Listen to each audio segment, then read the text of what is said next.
భారతరత్న అటల్ బిహారీ వాజ్పేయి గారి విగ్రహావిష్కరణ చేసుకోవడం, దాంట్లో నేను కూడా పాలు పంచుకోవడం నాకు సంతోషంగా ఉంది.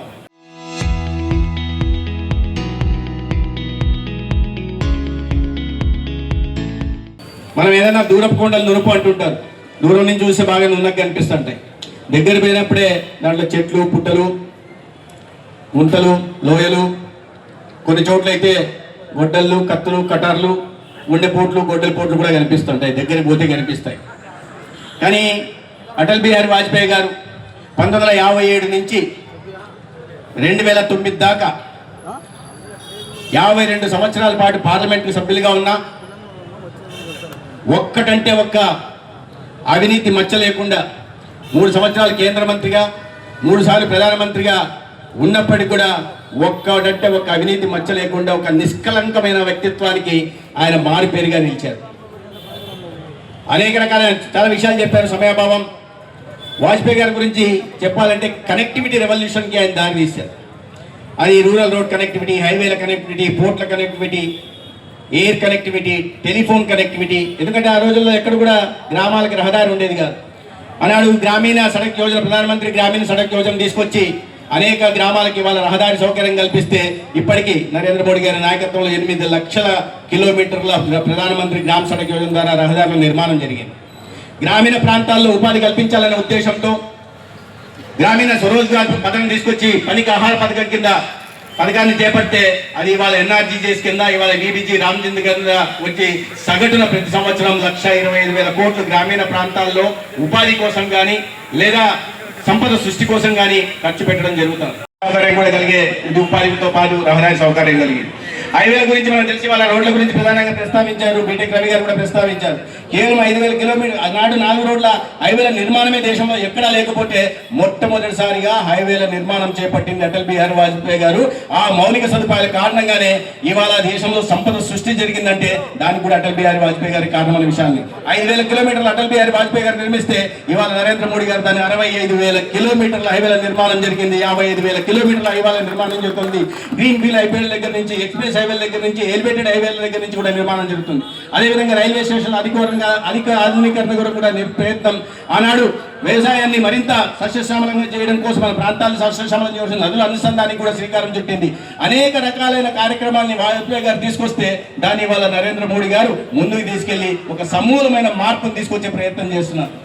సార్ చిన్న మాట సార్, ఏంటంటే సార్ నాకు కూడా మేలు జరిగింది సార్. ఏమంటే మా అమ్మ అంటే నాకు ఇష్టం సార్. ఎక్కడో 100 కిలోమీటర్ దూరంలో ఉంటుంది, పోయి రావాలంటే ఛార్జీలని పోయేదాన్ని కాదు, 2 నెలలకు 3 నెలలకు ఒకసారి పోయేదాన్ని. వాళ్ళ సెలవు రోజు ఆదివారం బస్సు ఎక్కేసి పోయి మా అమ్మని చూసుకొని సాయంత్రం వచ్చేస్తున్నా అని చెప్పి.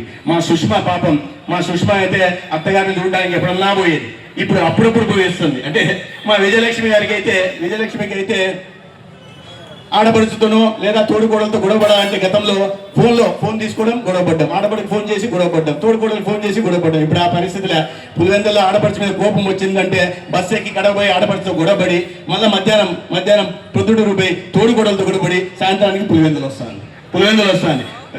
అంటే సుష్మా అనుకుంటాను నేను ఇంకోటి ఉన్నా మా అన్న చెప్పట్లేదని. ఏం లే, పాపం సుష్మా పొద్దున మార్నింగ్ మేఘ సందేశం సీరియల్ పులివెందులు చూసి, మధ్యాహ్నం కావాలంటే మిరపకళలు కడప పోయి చూసి, మళ్ళీ సాయంత్రం జమ్మలగూడకి పోయి ఆయన కలిసి నమస్తే పెట్టి కార్తీక దీపం చూసి ఇంటికి రావచ్చు. నేనేదో ఇది దీనికోసం చెప్పట్లా.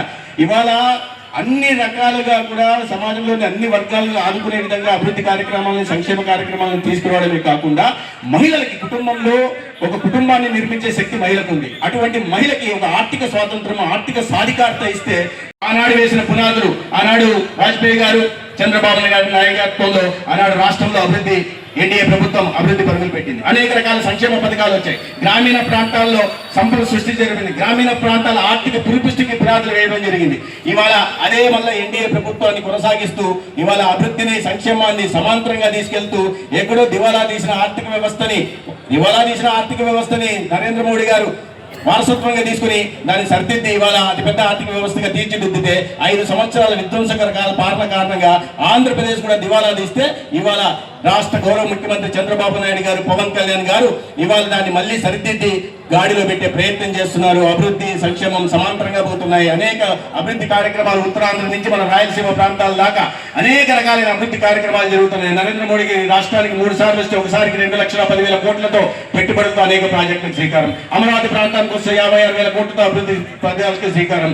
ఇటీవల మన కర్నూలు ప్రాంతానికి రాజ్నాథ్ సింగ్ గారు సత్యసాయి జిల్లాకు వస్తే 36,000 కోట్లతో అభివృద్ధి కార్యక్రమాలకి మన రూపురేఖలు మారేలాగా ఆంధ్రప్రదేశ్ లో ఇవాళ అభివృద్ధి కార్యక్రమాలు జరుగుతున్నాయి. ఇవి కాకుండా అనేక సంక్షేమ పథకాలు కూడా ఉన్నాయి. మీకు అందరికీ తెలియని విషయం కాదు.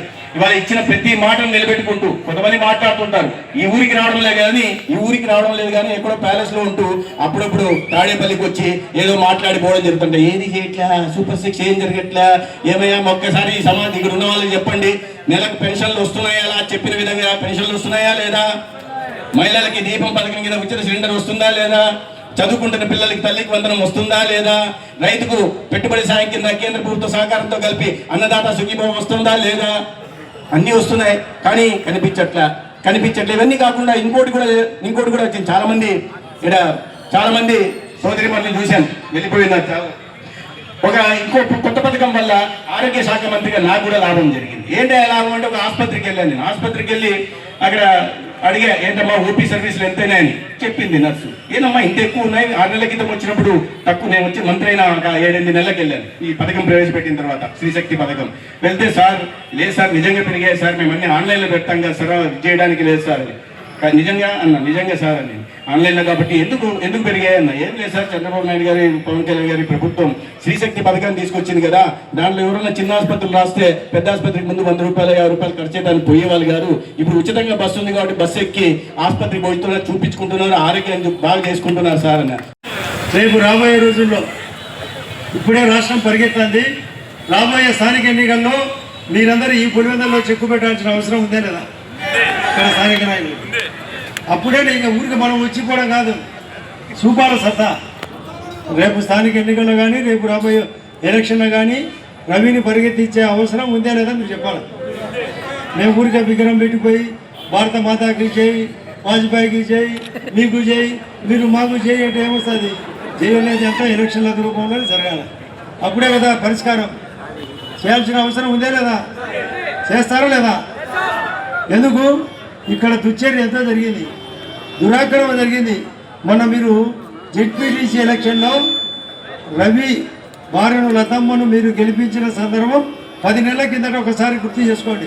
వాళ్ళకు సూపర్ చెక్కు జరిగిందా లేదా? అటువంటి పరిస్థితి మళ్ళీ రావాలా లేదా? వాళ్ళు ఏం లేరు కదా గతంలో.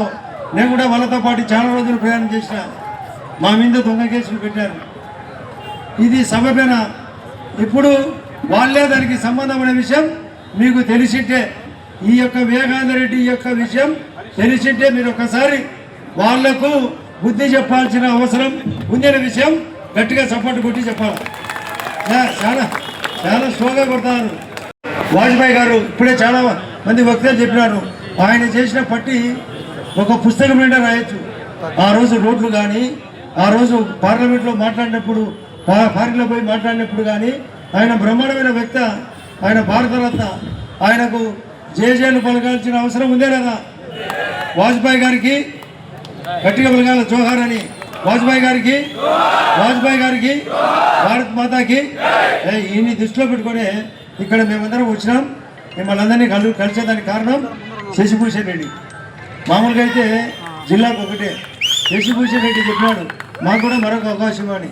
మేము దానికి కోరినది ఏమంటే, ఇక్కడ ఉండే పరిస్థితులను బట్టి ఆయన యొక్క విలువ తెలిస్తే పాతాల విలువ తగ్గాల, ఇక కూటమి పార్టీ పరిగెత్తాలి. ఇది స్థానిక ఎన్నికల్లో కానీ రేపు రాబోయే రోజులు కానీ మీకు పాపం ఇప్పటికి కూడా నేను పులివెందులు వచ్చినప్పుడు చక్రాలపేట వాళ్ళు అడిగినారు, మాకు ఇప్పటికి కూడా తాగునీళ్ళ సమస్య ఉంది అంటే ఇక్కడ ఉండే వైఎస్ఆర్ పార్టీ వాళ్ళు సిగ్గుతో రాజకీయాలు సాధించుకోవాలని మిమ్మల్ని అందరినీ హృదయపూర్వకంగా కోరుతున్నా. ఇది సబబేనా? మంచి చేయాల్సిన అవసరం లేదా? ఇప్పుడే మెడికల్ కాలేజ్ గురించి సత్యకుమార్ గారితో మాట్లాడాను. 20% పనులు పెండింగ్ పెట్టారు. దాని ఈ నెలాఖరు లోపల ఆ టెండర్లు పిలిచే కార్యక్రమం జరుగుతుంది. అదే కాకుండా ఒక హైవే పోతుంది, జమ్మలమడుగు నుంచి కుదరూరు నుంచి పులివెందులకు పోయే రోడ్డును ఆపినారు 5 సంవత్సరాల పాటు. అది ఇప్పుడు జరుగుతుందా లేదా పని? ఎవరు చేసేది? మైనస్తో వాళ్ళ యొక్క శివప్రకాష్ రెడ్డి గారే కాబట్టి అభివృద్ధి నిరోధకుడైన వైఎస్ఆర్ పార్టీని పక్కన పెట్టి అభివృద్ధి చేసే వాజ్పేయి గారి ఆధ్వర్యంలో ఉండే బీజేపీ పార్టీతో కూడిన డబల్ ఇంజన్తో కూడిన ఈ యొక్క చంద్రబాబు నాయుడు గారి ఆధ్వర్యంలో ఈ యొక్క ప్రభుత్వం పరిగెత్తించాల్సిన అవసరం మనం ఇక్కడికి విచ్చేసిన అందరికీ ఉందనే విషయాన్ని నేను చెప్పడం కాదు, మీరు నాకు చెప్పాలి, మా అందరికీ చెప్పాలని హృదయపూర్వకంగా కోరుతున్నాను. ప్రపంచవ్యాప్తంగా కీర్తి పరిస్థితులు తీసుకొని వచ్చి భారతదేశ సత్తా ఏందో ప్రపంచానికి తెలియజెప్పిన అటల్ బిహారీ వాజ్పేయి గారిని మనం నిరంతరం మననం చేసుకోవాల్సిన అవసరం ఉంది. అత్యంత భిన్న వయసులోనే ఐక్యరాజ్య సమితిలో భారత ప్రతినిధిగా పాల్గొని భారతదేశ యొక్క వాదనను, ఆ రోజు పాకిస్తాన్ చేస్తున్న దురాఘాతాల గురించి ఐక్యరాజ్య సమితిలోనే ఘంటాపథంగా భారతదేశం తరఫున మాట్లాడడం జరిగింది. కానీ అప్పుడు ప్రధానమంత్రిగా ఇందిరాగాంధీ ఉన్నప్పటికీ కూడా భారతీయ జనతా పార్టీకి సంబంధించిన నాయకుడిని పంపడంలోనే ఆయన సత్తా ఏందో, ఆయన సామర్థ్యం ఏందో కూడా మనకు తేటతెల్లమవుతుంది. మొట్టమొదటిగా ఐక్యరాజ్య సమితిలో హిందీ భాషలోనే మాట్లాడిన మొట్టమొదటి ప్రధానమంత్రి, చివరి నాయకుడు కూడా స్వర్గీయ వాజ్పేయి గారు. 3 మార్లు భారతదేశ ప్రధానమంత్రిగా ప్రమాణ స్వీకారం చేయడం జరిగింది. 13 రోజులు ఒకసారి, 13 నెలలు ఒకసారి, మరొకసారి 5 సంవత్సరాల పాటు మరొకసారి ఆయన భారతదేశానికి ప్రధానమంత్రిగా పనిచేయడం జరిగింది. ప్రధానమంత్రిగా ఉన్న కాలంలో ఈ దేశ సమగ్రాభివృద్ధి కోసం, అదేవిధంగా మౌలిక వసతుల కల్పన కోసం ఆయన అనేక రకాలైన ప్రణాళిక రచించడం జరిగింది. ఈరోజు మనం చూస్తున్నాం 4 లైన్ల రోడ్లు, 6 లైన్ల రోడ్లు ఇవన్నీ ఉన్నాయంటే అవన్నీ కూడా ఆ రోజు స్వర్ణ చతుర్భుజి రోడ్లకు నిర్మాణానికి శ్రీకారం చేసిన వాజ్పేయి గారి చలవ, ఆయన చూపిన మార్గంలోనే ఈరోజు దేశంలో పెద్ద ఎత్తున 1000 కిలోమీటర్ల రోడ్లు కూడా ఈరోజు నిర్మితం అవుతున్నాయి. కొత్త భారతదేశం ఈరోజు నిర్మాణం అవుతోంది. సాధించి ప్రపంచ చిత్రపటంలో అణుశక్తి గల దేశంగా భారతదేశాన్ని నిలిపిన ఘనత. అలాంటి బాటలోనే నేడు ప్రధానమంత్రి మోడీ గారు కూడా ఆయన ఆశయాలను కొనసాగిస్తూ ఆయన ఏదైతే దారి చూపారో దాన్ని భారతదేశ అభివృద్ధి కోసం, ఈ దేశ సమగ్రత కోసం మోడీ గారి నాయకత్వంలో మనమంతా కూడా ఈ దేశ సమగ్రత కోసం, ఈ దేశ అభివృద్ధి కోసం పాటుపడాల్సిన అవసరం ఉంది. అలాగే ఆంధ్రప్రదేశ్ సమగ్రాభివృద్ధి కోసం ప్రధానమంత్రి మోడీ గారు చేస్తున్న సాయం, అదేవిధంగా డబుల్ ఇంజన్ సర్కార్తో ఈరోజు ఆంధ్రప్రదేశ్ అభివృద్ధిలో, సంక్షేమంలో పరుగు పెడుతున్న విషయాన్ని కూడా మనము ప్రజానికానికి అందరికీ కూడా వివరించాల్సిన అవసరం ఉంది.